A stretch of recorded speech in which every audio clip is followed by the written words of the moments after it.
Thanks for staying with us. You're still on to Good Morning Nigeria on the network service of the NTA. Up next is newspaper review.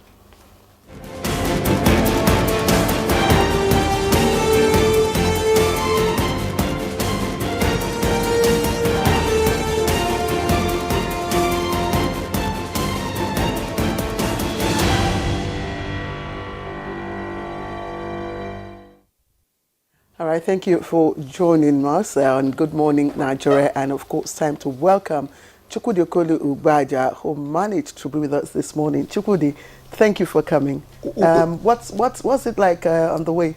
Oh, the road was free? No, the road wasn't free at all. I was surprised that we had more cars on a Monday, purportedly, starting a strike, compared to the normal days.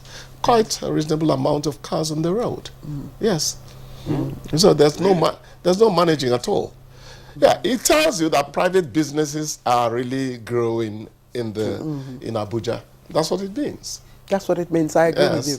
I agree with you. It tells you that private businesses are growing, and that tells you the economy is heading where it should head, really. I agree, but probably that could also be that because it's the first day, and our hope is that it doesn't last more than today. We really pray it doesn't. Yes, it doesn't, because already that's going to be devastating. Demola and I were talking about the blackout since last night. I don't know if you experienced the same in your area, but I know that we both stay on the same axis. Yes. So when did your lights go off? 12 midnight. 12 midnight. From 12 midnight to we have not had power. So maybe Up it's to the now. same thing. Yes. So We had light all through yesterday, but at 12 midnight it went off. Yes. Yeah, let's hope. The pilot newspaper is saying blackout looms. So maybe the paper is just giving us, an insight already. The loom is here. Anyway, that's the lead story on the pilot this morning, but it comes with a number of riders as Genco's threatened shutdown over 3.7 trillion owed by customers. And the second reason is amount represents 2 trillion naira per generated, 1.7 trillion naira funding gap. Now, it says huge debt profile, greatly inhibiting ability to meet obligation to lenders, and regrets development is departure from existing terms of power purchase agreement. And again, just to emphasize, the lead story on the front page of the Nigerian pilot, blackout looms. NLC begins nationwide strike today as FG folds action. Details of that on page 4. And there are other stories trending. 8 remaining kidnapped Kogi varsity students rescued. That's good news coming from Kogi, and we're thanking God for that. JAMB releases additional 3,921 results, reschedules more than 24,500 candidates. You just heard that in highlights of our morning news.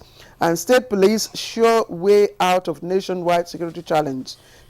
Governor Radda and 4 killed as heavy rain wreaks havoc at Bauchi Trade Fair Complex. Now, Governor Ayedatiwa launches meters, tells BEDC to stop estimated billing. And the story trending at the foot of the paper, Third Republic NAS members beg Tinubu to pay their entitlements. Details of that on page 7. Just before I bring in Demola, NDLA intercepts over 2.1 billion naira worth of codeine syrup in Lagos and Rivers. And those stories are on page 7. It's just a little below the nameplates there. And federal government temporarily suspends enforcement of helicopter landing levies. All right, that's the outlook of the Nigerian pilot this morning. Ademola. Okay, thank you, Claire. I have the New Telegraph newspaper with me, and above the nameplate we have Tier 1 banks assets rise from 23.8% to 116.81 trillion in 3 months. And OPEC pegs Nigeria's production quota at 1.5 MBPD for 2025. The details of that story can be found on page 8. And below the nameplate, we have, you can't dissociate yourself from Buhari's failure. Tamboa tells Tinubu. The story is on page 4. Adeboye laments hardship in Nigeria says things are hard. The details can be found on page 2. Autonomy, only way to save LGs from paralysis. Shehu Sani. The details of the story can be found on page 9, 7, 10, and 11. And the major headline, the minimum wage demand. Labour goes ahead with strike as NAN fails to stop action. And court orders still in place, call for action premature, illegal. That is the Attorney General of the Federation. We don't have powers to suspend industrial action. The unions, that's the union's reply to the to NAN's call. Frequent strikes carrying foreign investors from Nigeria, says economy has no buffer for another industrial action. And we have the Nigeria's electoral process still needs improvement. EU, that details of that story can be found on page 3. Prioritizing judges' welfare above other judicial workers will endanger system lawyers. The details can be found on page 14 and 16. Chooks. Yes, Demola, the hope was that dialogue would carry the day. I remember the implied pleas we put out here. But I started having fears when the expected dialogue seemed to have got off to a slow start. One would have thought that Labour and government should have started meeting as far back as February, so that by now all the matter on the table would have been definitely sorted out. Yes. I agree with you, Chukwudi. The tripartite committee, yes, we kept hearing about it, but direct dialogue between Labour... It was not constituted on time. Exactly. That's part of the issue I think we need to look at in this matter. And already the Attorney General of the Federation had already said that the reaction was against, the Constitution, because Labour did not give the required, period of notice. But again, Labour would probably argue that, look, we've been sounding this notice ever since. Been given indication that, look, you need to do this, you need to do that. And I think the action taken by the President of the Senate is commendable, but again, it needed to be they needed to be proactive. They needed to have done that before even the commencement of the strike of today. So well, they couldn't have done that because they were still negotiating with the government. But the committee was still on. It was when there was a deadlock that they came into the picture. So, but I believe that just like you said, their action is commendable. That is coming out to at least appeal to the Labour to just give peace a chance and allow the dialogue and the negotiation to continue, because at the end of all these we're still coming back to the negotiating table, whether we go on strike. The economy is in a fragile state. That is the problem. Government is sorely concerned. I want to think too that Labour, which purportedly represents the people's interest, should also be concerned, because there's no such thing as their economy. It's our economy. And that calls for some core interest that would bring in Labour's, understanding, as well as government's understanding. They must meet somewhere in the middle there. Labour is asking for how much now? 490 what? 92 or 94? 490. Thereabout. Yeah. Good. Government is saying 60. that's out of place. I don't think Labour really is asking for 494.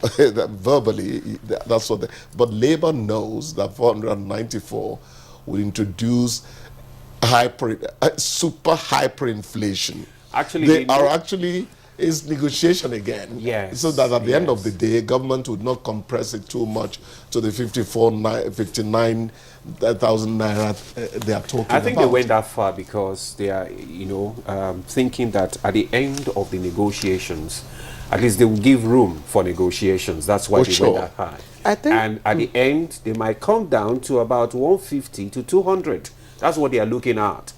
But, you know, and I am not in the mind of Labour. Actually, I was listening to one, what's it called, discussion recently, was it last weekend, where the Labour people were saying, look, actually we're hoping that the government will move above the 100, then we can now meet, you know, at a point that is, you know, that will be acceptable to all.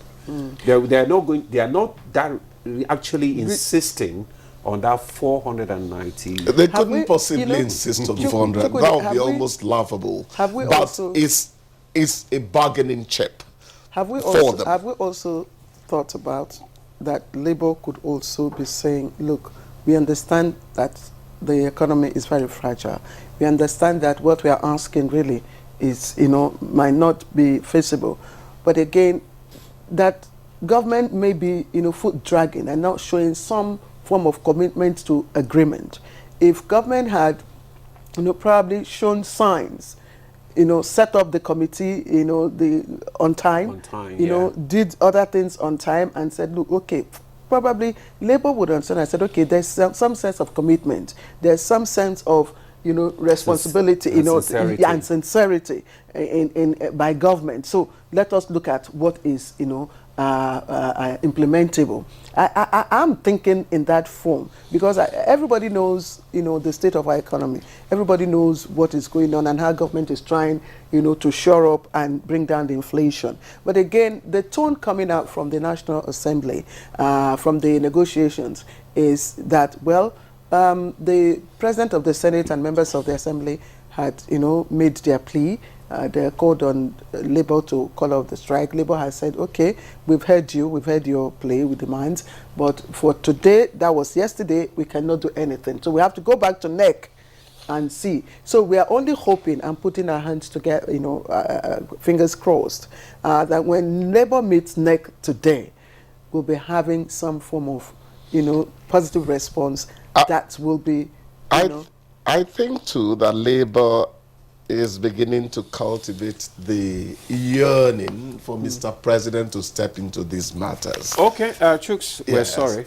We have to, you know, round up this segment now because we have the Labour discussion is coming up in this program. Also, as well. The meat of it is going to come within the talk. And we still have the other issue as well. No issues at all. All right. No Thank problem. you so much for coming. Thank you. All right. So we'll take a break now. Good Morning Nigeria continues. Stay with us.